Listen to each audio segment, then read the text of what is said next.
在地人在地情来看南投的一集，有一个快乐餐园，已经3年无开放。最近这个麝香木甲红桥马拢进入到开花期。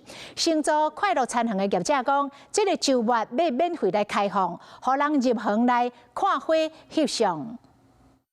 麝香木对微风伫咧跳慢步，有日头光伫咧笑，看起来真水。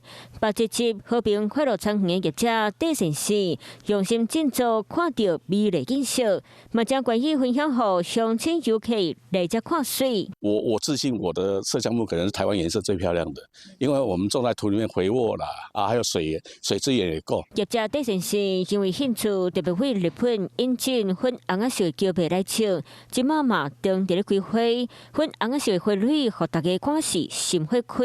政府在推广，就是可能用红荞麦代替波斯菊这样来做绿肥，因为它的对土壤的那个绿肥的效果比任何的植物都还高。业者伫咧接受农业部林业保育署的感谢3年之间，试种真侪种花草，嘛规地方打造真水的美景。